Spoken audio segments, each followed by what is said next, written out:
All right, this is a call to order of the February 1st, 2023 WCAC meeting. All right. Let's close this. All right, so again, let me just close that. So we'll approve the minutes from the prior meeting. That would be the January meeting.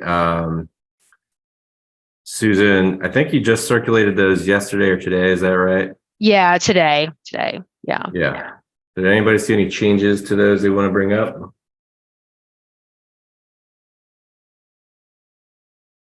So I'm going to move to accept the January 2023 minutes. I need a second. Second. Any opposed? And I'm going to take that as well. Any abstentions? Anybody not on the meeting? I don't recall that to be the case, so I'll take that as a unanimous acceptance. So I added a couple housekeeping points because there's some schedule changes from the usual recurring dates based on like town activities. So I'll just keep this on here until through the May meeting. So the March meeting is going to be on Monday instead of Wednesday. So make sure you mark your calendars for that. And then the May meeting will be, rather than the first Wednesday, it'll be the second Wednesday, May 10th. All right. All right. Any questions or comments about that? I don't anticipate any. Okay, the next thing is membership, and actually starting next meeting, I want to start to under membership, I want to start to call out terms so that we're all aware of who's terming out next. Because I found myself with a little bit of a blind spot on that.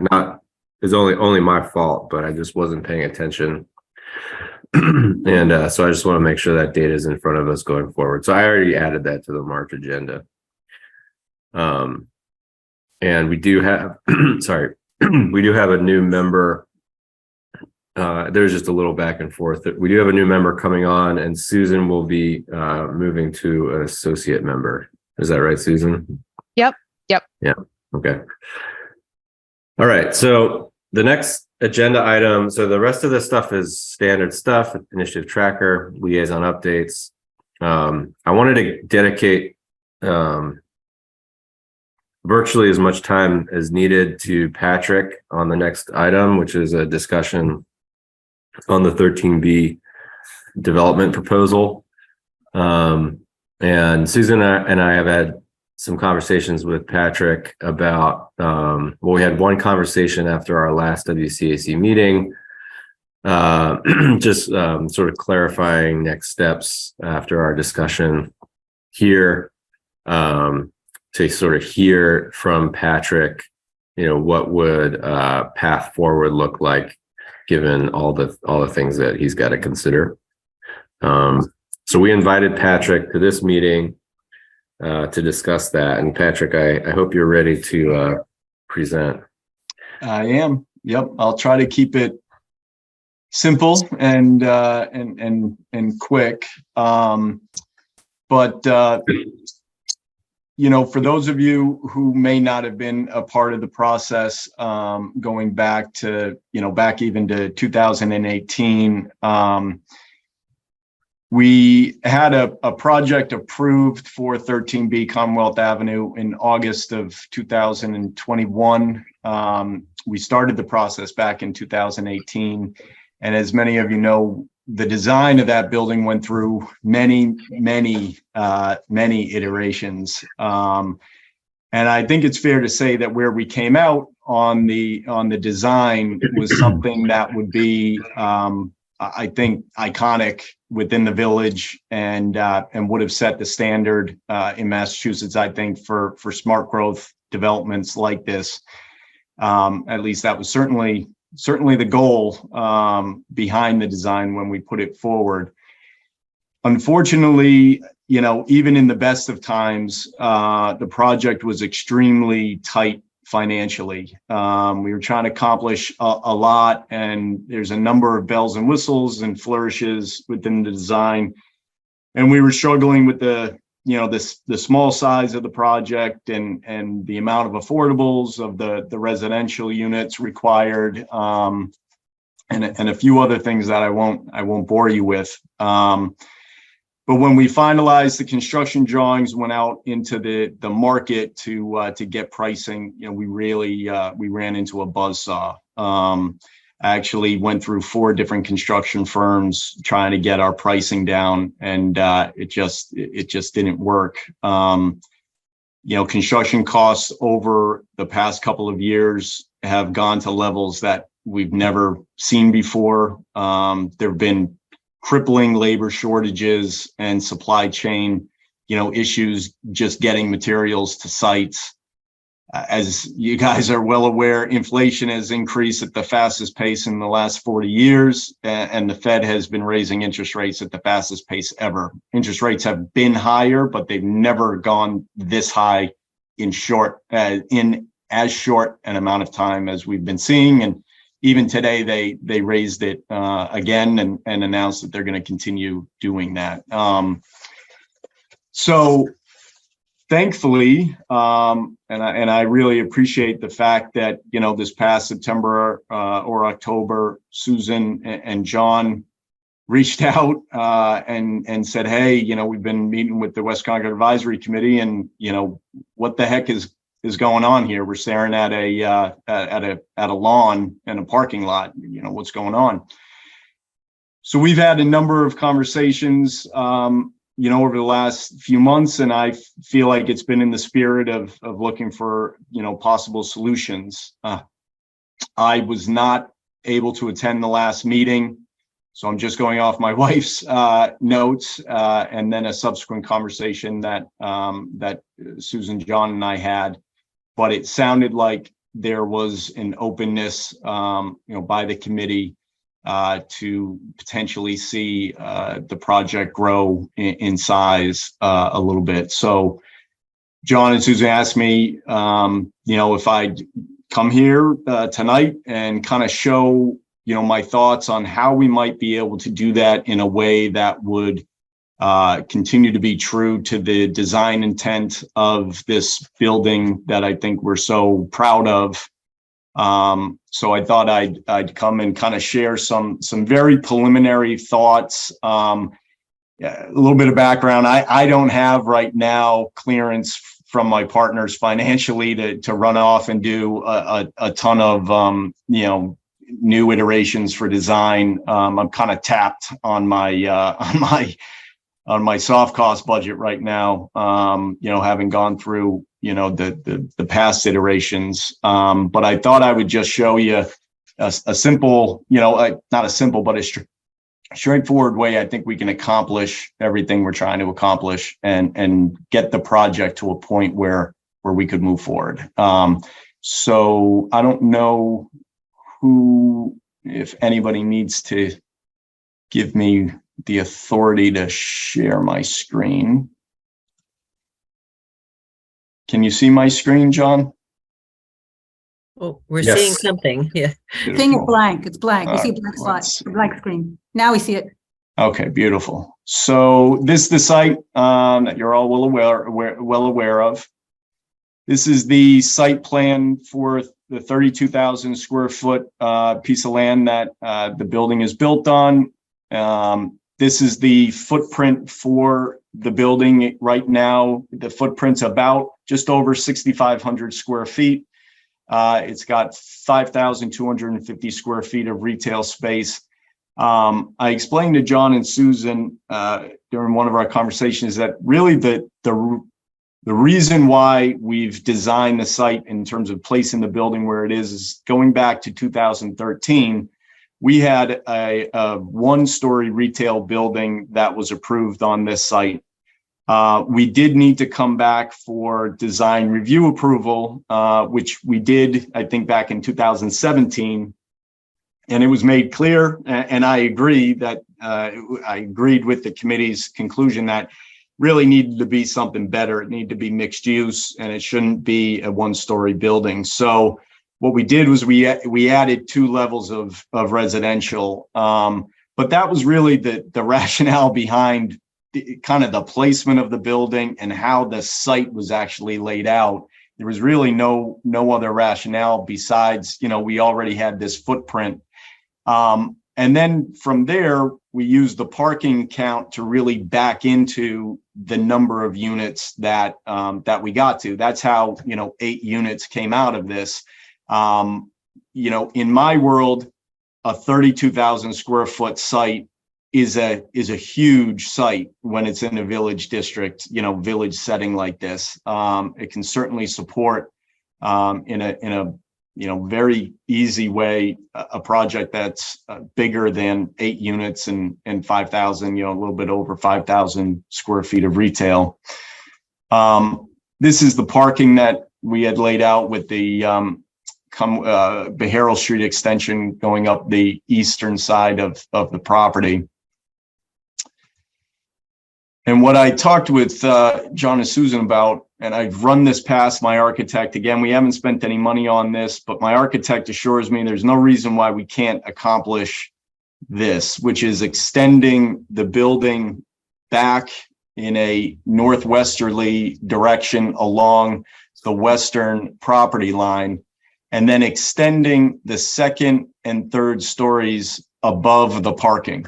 So the parking would be underneath the second and third stories. It's what's known as a podium parking level. You'll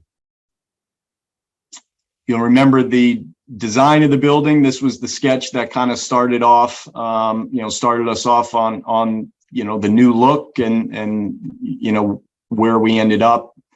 This was the evolution of that design that I believe we're all very, very excited about. I certainly was. Twisting it a little bit more so you can see the western facade. You'll remember that we set the eastern portion of the building back 5 feet. And the effect that had was to basically, look as if it were 2 buildings in a village setting that were put next to each other, but they were offset to give it, a much more, West Concord feel, with 2 buildings being butted up against each other. And we can accomplish the same thing down the western edge here, the western property line going towards the north in this way. Now, this is a very rudimentary, plan here. I just literally took the PowerPoint slide and flipped it and slid it in behind the building. So, don't take this as what the building would necessarily look like. The first floor in particular, would not be storefront. It would be, the level at which we would do the podium style parking garage. But we would do, a tasteful, fence and wall covering there, so that people aren't looking in, to the interior of our garage. But we could effectively have the same effect where we set that part of the building back from the main part of the building, the western part of the building, to make it look like, it's got the same effect of putting 2 buildings together. Along that western line. I do know that there are some thoughts and some plans, within the Neshoba Bakery property to potentially do something with that down the road, those owners. And, I was thinking, along this western line, we could incorporate some sort of walking paths along that western line to the point where in the future, when the Neshoba Bakery folks, kind of want to do something there, we could have that edge of the property, be incorporated into whatever is going on, to the west and the north of us. But that's really, the thought in terms of design. And I think that, I've been looking at a project in terms of a size of about 20 units instead of 8. And we would, alter the size of the units. Right now, the units are, they're huge. they're immense. The smallest unit that we have is 1,275-ish square feet. That's a huge apartment unit. The biggest unit we have is 1,783 square feet. We have 2 3-bedroom units, and we have we have 2 3-bedroom units and 6 2-bedroom units, and all 2-bedroom units have offices or dens in them. I don't think that's appropriate in this setting. I think it would be a lot more appropriate to have, a reasonable mix of studios, 1-bedrooms and 2-bedrooms for the market that would be served here. So I could keep going and going, but that's kind of my thought at this point. Thanks, Patrick. So I was hoping that, we can open it up to questions and comments from the committee at this point. You guys have any questions for Patrick? Can I make a comment? Yes. It's Ann, Patrick. Patrick, I'm Hi. amazed at just how brilliant your solution is here. It's fantastic. Thank you. Thank you. So clever, and you're making it bigger. In some ways, having the building hollow before, I know you don't want to hear this maybe, but it was kind of, it's better to have it continue. It makes it better. It's actually, maybe it's, sometimes bad things have a good outcome. And in a way, maybe, I know you've struggled with this, but I think this is actually a much better outcome. That's so wonderful to hear, Ann. It's really, well, I'm a critic, I'm a licensed architect, I also do study psychology. I track this for you.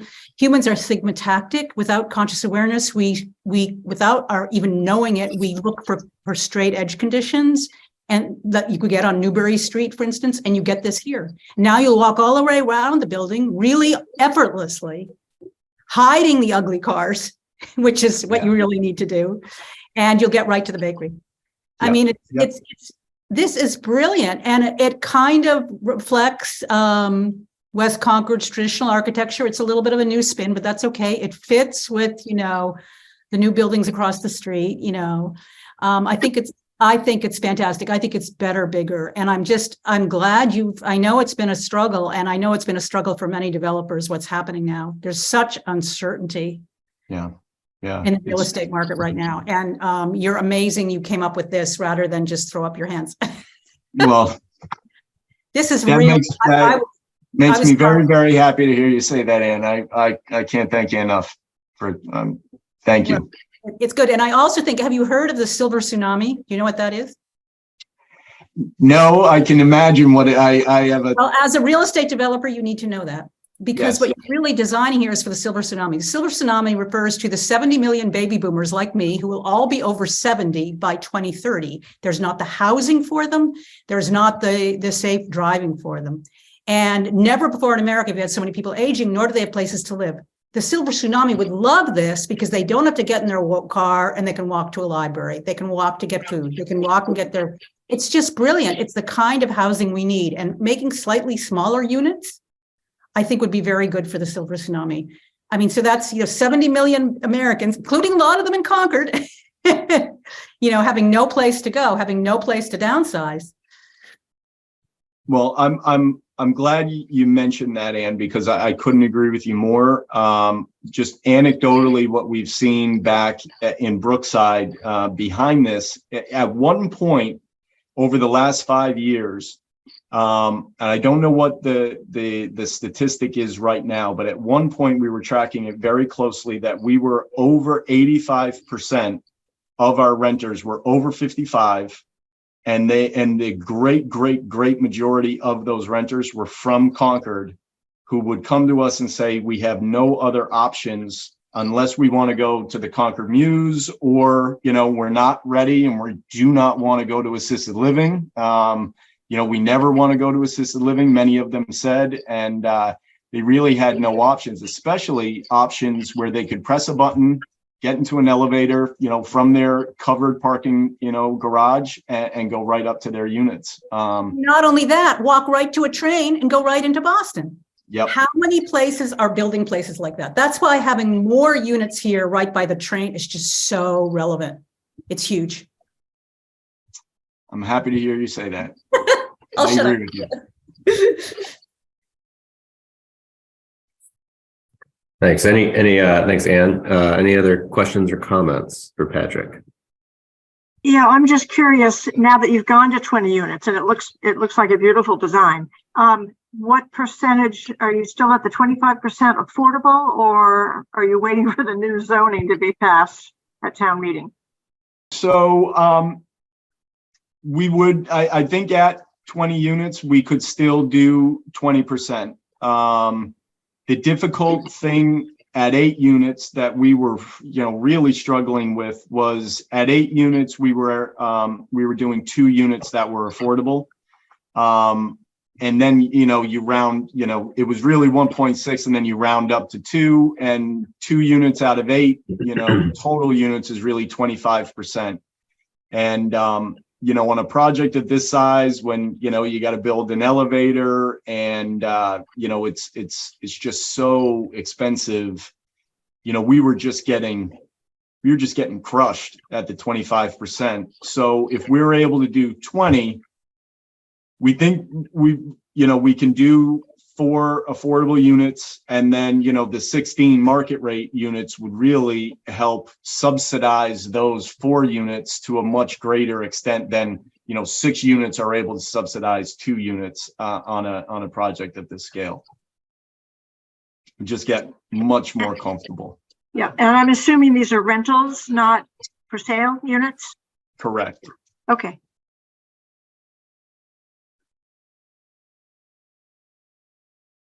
Susan. Yeah, Patrick, this looks great. I was wondering what your, formula of cars per units is at this point. Is it the 1.5 or 2? I can't remember what the original kind of guidance was for this building. Is it staying the same in terms of that formula? So that, Susan, is something that we really have to study. I do not have a good answer for you at this point. I'm going to be getting with my architects and figuring out what the appropriate parking is. And, once we lay this out, I can really get a sense of, just how many 2 bedrooms there are, just how many 1 bedrooms there are, and just how many studios there are. And, is the right parking ratio for the studios 1.5, per studio? Maybe it is. I feel like it's not, but I think it requires a little bit more study. Again, anecdotally, back at Brookside, just having operated it, being a part of the operations for the past 7 years, I do know that there are, studios that have 1 parking space. Some studios have 0. Some 1 bedrooms have 2 people in them that have 2 parking spaces. The majority of them have 1 parking, 1 car. Some of them have 0 cars. I also know a number of the units back at Brookside are occupied by folks who are in Florida, half the year, and come back for the summers and don't use their parking for a great amount of time. So long-winded way of saying I really got to dig into that. So I don't have that tonight. I apologize. And then another question, you might predict that I was going to ask this, but we're really hoping this building could be all electric because Concord is moving in that direction, especially for new construction. Have you talked to your architect about that? So preliminarily, we have, and we, back when we were looking at doing the 8 units, we spent a lot more time, digging into electric and getting more and more comfortable with it. So I think we would still be able to live with the language that came out in the decision of the residential, being electric. I still would like the ability to have the option for the retail to be a gas hookup, only because if there's a shot that we have a restaurant that for some reason that I can't foresee, needs it, again, I'm not a restaurateur, but I think that the odds are that we probably will not have, a tenant like that who needs gas, and we can accommodate it with just using electric, but just having the option is big. Right. Thanks for answering that.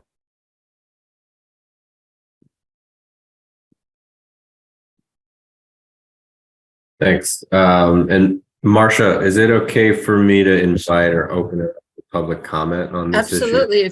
Yes, this is your meeting. But if I may, are you recognizing me as well for having my hand up? I was killing two birds with one stone with that. Okay. I just wanted to add, I recently sat in on a meeting with the Department of, I want to say it's Public Utilities, DOE and DOER, who are crafting the rules and regulations for the fossil fuel-free building code. And they are being somewhat cautionary on large housing projects where hot water heaters are not yet sufficient or significant enough to heat large residential types of properties. So I appreciate what Patrick is saying, but I just want to put out that cautionary comment about having not necessarily needing the fossil fuel free heating of water. That can be a problem for residences. Okay, I really appreciate that. I just want to interject. I work in the clean energy industry, and we do have specific experience with huge multifamily buildings that do use fossil fuel-free water heat with great success. So I understand maybe a little bit of why DOER is saying what they're saying. I believe some of their rules and regulations were concocted during the Baker administration, and I think the Healy administration has a different viewpoint on some of these things, but that will all be unfolding in upcoming months. So I guess I just want to say, I think we should stay neutral on the whole water heating thing, because personally, we've seen it work in many cases in much larger housing situations than this. Jeff. Good. Thanks, John. Jeff Collins, 55 Highland Street and Advisory Committee alum. It's good to see you all again. I won't reiterate Ann's points, but agree and congratulate Patrick on this design and this creative solution, and wish you luck with sort of making the numbers work on that. I have a niche comment on this. Patrick, you've got some lovely ginkgo trees growing in along the sidewalk here, and if they don't fit within the design, I'd be eager to work with Concord Public Works and private tree fans here in town to find those ginkgos a new home. So to keep that, if they can stay, that would be fantastic too. But if they don't fit with the setbacks, they're maturing nicely, and we could find them new homes around town.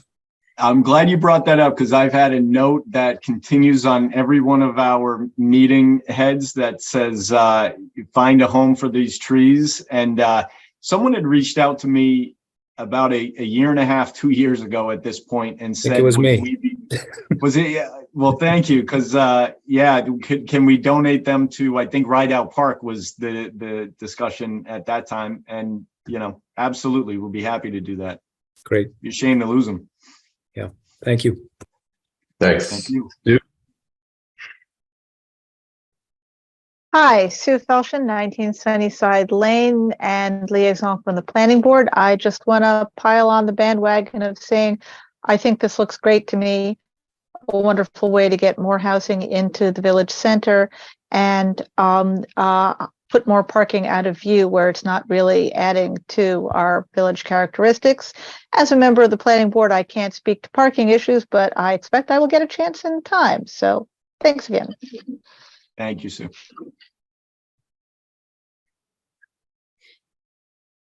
Other comments or questions for Patrick? Patrick, do you need anything? I remember before when I was on other committees, we'd sent a letter. Do you need anything from us to help support this project? I absolutely. I mean, come early, come often is my thought. I mean, I would love it if I could have a letter of support. I'd love it if, you know, as many members as possible show up to a planning board hearing or a ZBA hearing and speak on behalf or in support of the project. I'll never say we don't need that. I would be truly grateful for that kind of support. I have another public comment hand, Laura Davis. Hi there, Laura Davis, Hello. 330 Garfield Road. I'm just going to pile on here and say I think this is a fantastic project. I'm so excited to see transit-oriented development near the train. And I will also pile on and say, you know, in terms of the all-electric question, there are many very large residential projects going forward that are all electric. There was just in October an announcement of I think it was like I can send you an article about it, but there's a very large one going up in Lawrence. I think it's over 100 units. So the all electric technology is certainly there. And I will say, although I do know that, you know, restaurants are slower to adopt changes to cooking technology, there are many restaurants who are adopting induction cooking technology. And we're learning more and more about the health impacts of gas stoves in homes and in restaurants. So, I would encourage you to look more into those all electric technologies. Absolutely. I think I read something the other day about the health impacts. And I should have said, I'm speaking on my own behalf. I'm also part of the Transportation Advisory Committee, and we are having some conversations about parking ratios, sort of more holistic conversations in the town. And so it's nice to hear about this project, and we may incorporate it into our discussions. So thank you so much. It's great. sure. Thank you. Yeah, if I may just comment on the parking, there's a lot to think about there. And one of the discussion points has been, first of all, you're near the train station. And second of all, if you're making residential units for downsizing families or small families, do you really want a lot of cars down, you know, in that area in the village? And I think those things are things to consider when we're kind of, like Laura kind of mentions, like holistically looking at the intention for the village. So any more comments, questions for Patrick? So it's about 7:40. Anne mentioned a letter of support. You know, I think it would be a nice outcome if we could agree on something like that. And in the past, we've done letters of support for things like this. We could deliver that to the planning board. Is that something that we'd like to move to do as a committee? I'd move to do it. Okay, do you want to say the motion?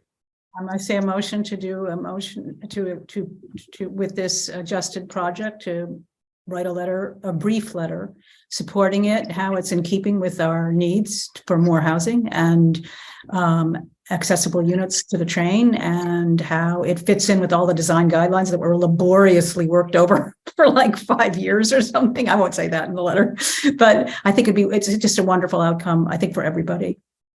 But I don't mean to, I'm sorry, I talked too much. Okay. Yeah. Do I have a second for that?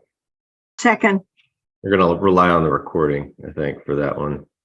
And let's do a roll call vote. So start on my screen at the top. Let's see. Anne? I vote yes. Then we got Susan.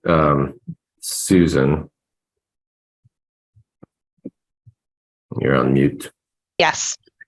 Laura Yes. and Barbara. Yes.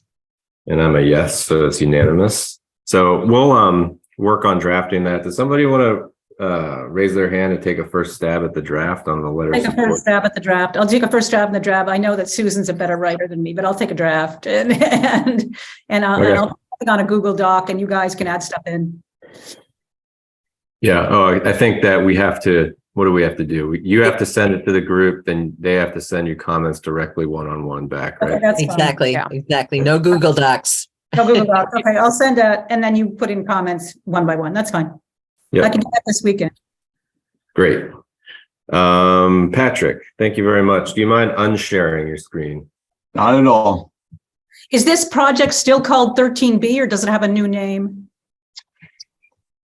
It's right now it's still 13B. I don't know what the process is. I would love to speak with the town about, the possibility. I mean, it's not high on my list of priorities right now, but it would be great if we could find a new address for it down the line. 13B is going to be very confusing when you have 13B, Suite A, Suite B, Suite C, and Patrick, in residential, a lot of people find 13 to be an unlucky number to live at. So I don't know. the only reason that there is a B after it is because there's no building on it. Once you have a building, the building commissioner will assign numbers, and it'll be 138 or 136, depending on what side of the street it's on. Okay. So 13B is the lot. It is the assessor's way of designating property that doesn't have a building on it. So if it's as if it were 130 with a B on the end. Instead of the zero, it's a B. See, you learned something. I mean, as long as I've been involved with it, I did not know that. Although when I Google 13 Commonwealth Ave, it shows, the former 99 address, which is strange. No, because that's where it starts. That's where Commonwealth Ave starts. So it is, and there are businesses in the building that front on Commonwealth Ave that have that number. Okay, got it. That's helpful. Well, I will let you guys get back to your meeting. I can't thank you enough for allowing me to come, and Susan and John, thank you. Yeah, thank you, Patrick. Thank you. Good to see you. Have a wonderful night. Thanks. Thank you. All right, so we're gonna have to pick and choose. I do have a request. We do have a member from the Transportation Advisory Committee here. I know she's very busy, and I wonder if we could move the agenda to have her speak. So she doesn't Yeah, have- I think that's fine. I'm just trying to scan to see if there's anything else burning. I am in no rush. Don't worry about it. It's okay, but Laura, I don't want you. I know you have your person. But I'm we're multitasking. pretty eager Don't worry to about it. hear. I think we're pretty eager to hear from, because I mean, on our, just to remind everybody, let me just share this real quick. Just to remind everybody, we've got on here beyond what we're calling beyond complete streets, right? And the action items out of the last meeting regarding initiative tracker 5B beyond complete streets was for Ann to go talk to the Transportation Advisory Committee and see if there's something to do together. I believe that's correct. Yeah, that's correct. And so Laura and I did have a great talk, and I did go to the meeting, and I think we share some mutual concerns, but I don't want to speak over Laura. Maybe she wants to speak first. But I think I came to the committee because there is concern, and I have photographed 5 crashes on Old Marlborough Road in the past 3 years. There is a lot of concerns. And what I thought I would do, Laura, is just share that slide that you shared with the committee about the number of crashes and deaths in Concord since 2018. Is that okay if I share that? Or do you want to talk while I find it on my computer? I wasn't quite prepared to speak yet, so I'm happy to wait. And honestly, I would actually love to hear sort of like the discussion. I would love to observe like the kinds of conversations you're having, so it would be helpful. Okay, that's fine. So I'm happy to wait. And then I can sort of give you an update on what TAC is talking about. And yeah, let's run with that though. I know people don't have a lot of time. So basically, it's wonderful to hear about I did go to the TAC meeting. And they're doing a great job, and they are working on a lot of things. And one thing they did show, which I didn't know we had, if I can share my screen, can I share my screen? Yeah. Yes. Okay, so I think it's really important that this idea that we've talked about, and I think we maybe could develop something with TAC. I can't speak for TAC, but the idea of we could work with TAC to develop accountability for the town of Concord. So this was just published by the Mass DOT. It may not be totally accurate, but and they even acknowledge that 1,812 crashes in the past 5 years, including the end of 2022, 3 fatal crashes, 18 serious injury crashes, including one of my friends, 243 minor crashes, 127 possible, 1,300 no injury crashes, and then 56 perhaps additional unknown crashes. And I just think something that, given that unlike any other developed country in the world, American crash rates and fatality rates are increasing in this country. I did send to TAC and to Phil Posner a New York Times article about how crash rates and deaths are going up in the United States while they're going down around the world. I think it's something that we really need to bring to our attention. It's something that we could maybe work on with the TAC together to figure out an objective, what could you call it, accountability. Every year we publish, so you don't have to go to the Mass DOT, how many people died, how many were seriously injured. And how can we do what's called evidence-based planning so that the years from 2023 to 2028, let's say we have 0. As I'm sure Laura knows, there is this, I think, called Vision Zero plan that Boston, Somerville, and Cambridge have all adopted. If you Google Vision Zero, it comes up. And the whole idea for that is, I'll stop my share. I don't mean to bother you guys. The whole idea for Vision Zero is 0 deaths, 0 serious injuries. And they really look at it. So I think it's something we need to increase accountability. Most parents I have met have told me that they drive their children to school because they don't feel safe having them walk or bike. So I think it's something we need to really look at, and we can work with the TAC together, and we can also work with the trail committees, right? So I know I missed some of the other important stuff you talked about because you were, Laura, at your meeting. Maybe you can remind me. So for me, let me just interject here. So we had Laura, for your benefit, and this committee had worked on putting together some material, partly based on a walk around the town with the public. Yeah, she knows that. She knows that. And we later determined that overlapped quite a bit with some of the work that you guys were already planning on doing. And so I think that what we'd like to explore is how should we be working together as 2 committees?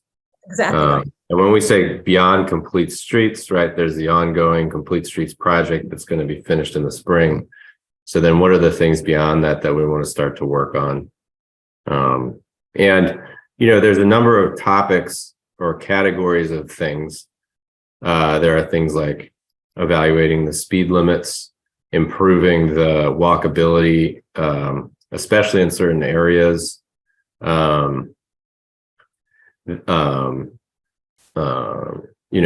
Working on updating signage, improving sidewalks and things like that.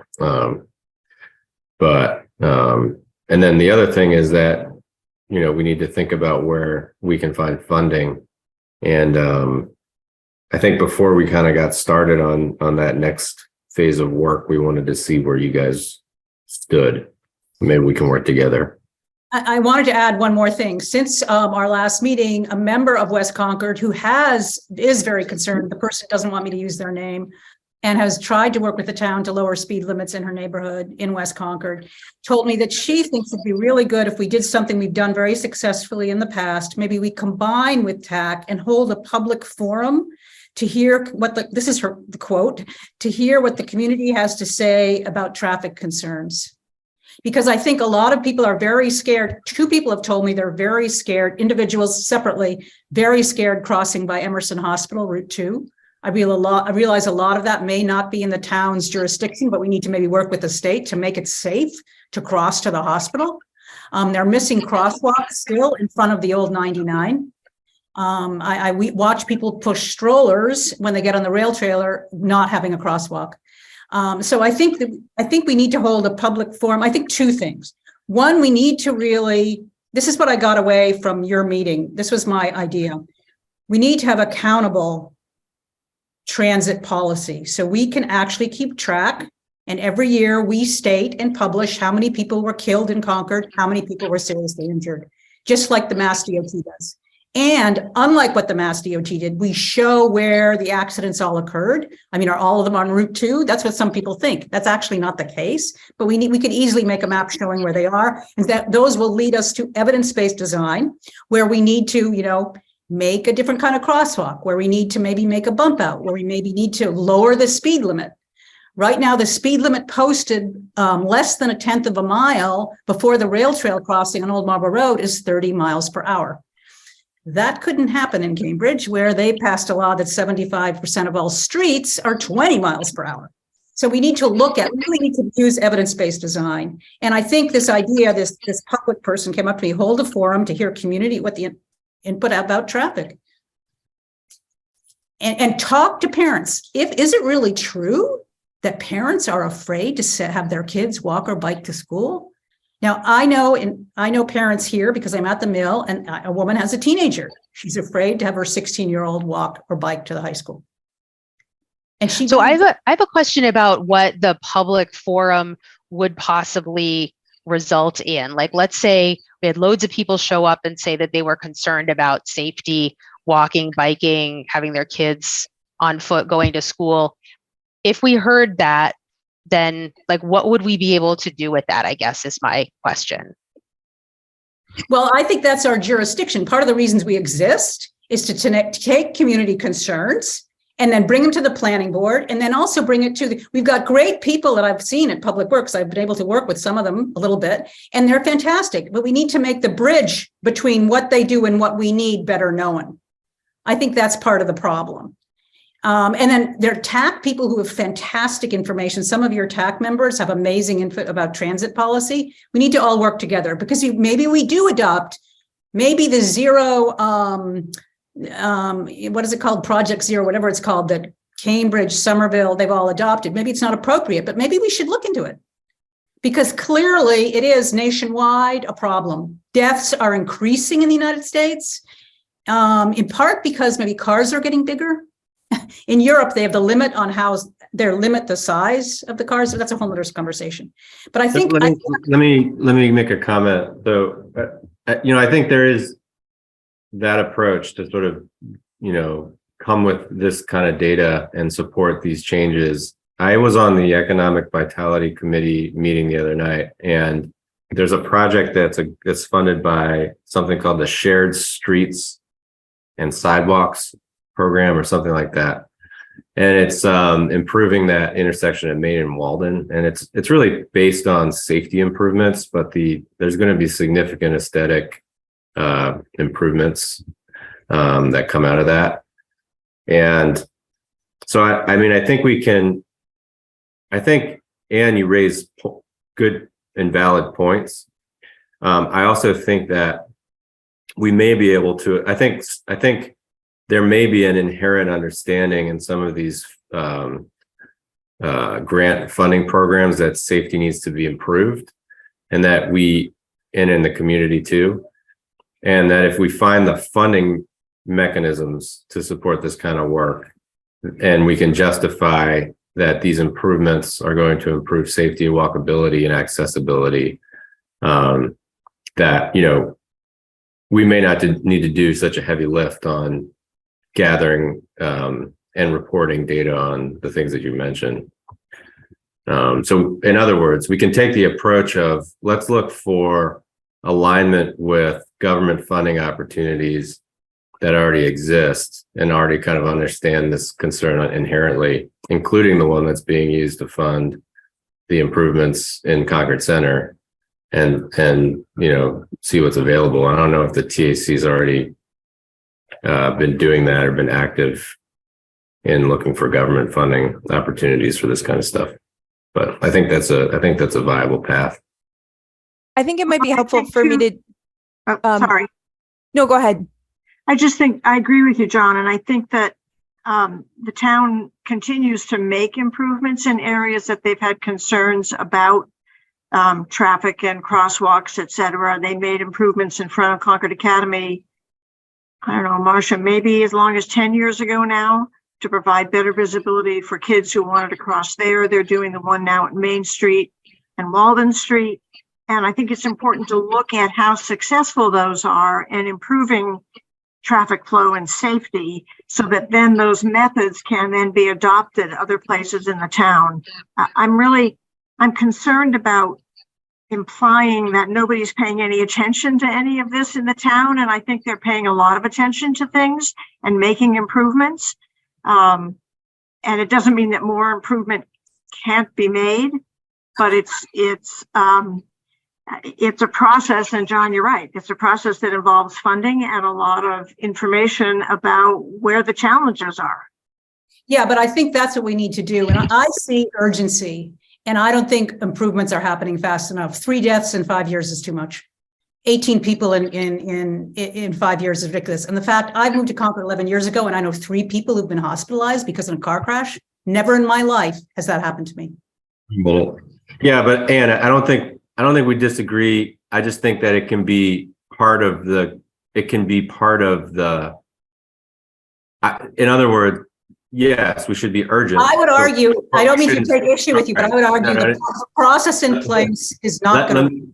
Let me finish. We should be urgent, which means we shouldn't spend a whole bunch of time gathering that data. We should be finding the funding just to do the work. And we can put that data in the proposals for sure, but we shouldn't be spending all of our time just gathering that data. We should be spending. I would argue you need, but the problem is the data isn't known.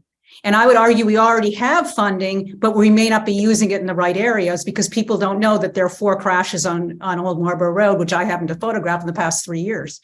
They don't know where the crashes are occurring. Yeah, I think what I'm saying is we may not need to focus our energy on reporting that data. Oh, I would argue the public needs that because too many people have told me they're scared. I would argue the public needs to know where all the crashes are occurring. Otherwise, you cannot do evidence-based. You can't, because you can't say, hey, we really need to put a stoplight there unless you know 3 people were killed there. I can show you 3 car crashes at Upland and Old Marlborough in the past 18 months. But I think, aren't we supposed to be focusing on like the West Concord Junction footprint? So like we're really mostly concerned, correct me if I'm wrong, with what's happening in this, town center area of West Concord. And so we probably would want to get data on how vehicles are moving through there and what the opportunities are for making it safer. Because I think some of the places you're talking about, Anne, I don't doubt that crashes are happening in those spots, but I'm just not sure how much our committee is supposed to be focusing on those areas of West Concord. Well, I would argue our committee, we're West Concord Advisory Committee. We're the whole West Concord. We're everything on the other side of Route 2. That's what we are. It's not just the Junction Cultural District. That's only been around since 2016. So 1 minute. So 1 minute left, in other words. So, and we don't have time for more discussion, but Laura, I think that we need to come together as 2 committees and figure out how to combine our efforts on what we're calling beyond complete streets. And I think if you don't mind, could I invite you to our next meeting? That would be fantastic. I think I may be frozen. Can you hear me? Yeah, okay? You look frozen, but I can hear you.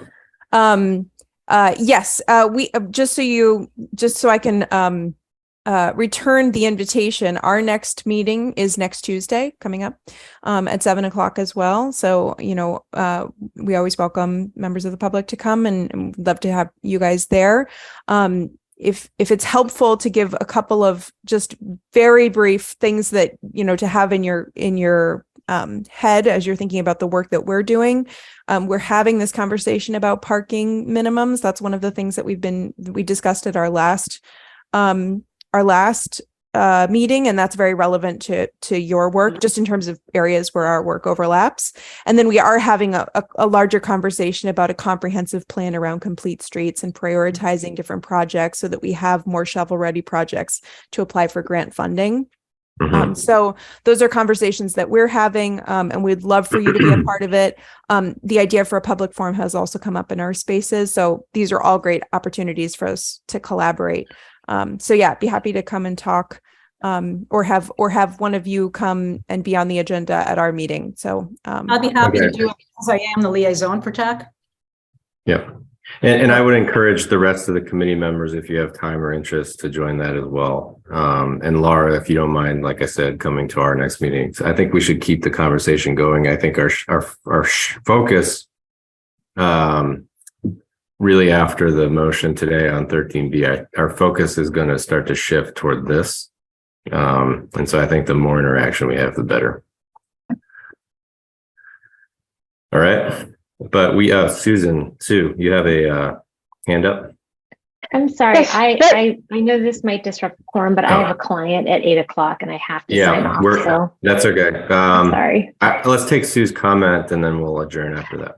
Quick comment, you can find your committee charge on your page on the Concord MA website, and Anne and everyone, I think you might find it helpful. Okay, so thank you. I'm gonna move to adjourn in respect of everybody's time. Do I have a second? A second. All right, and any opposed? Thank you. Have a good night. Night.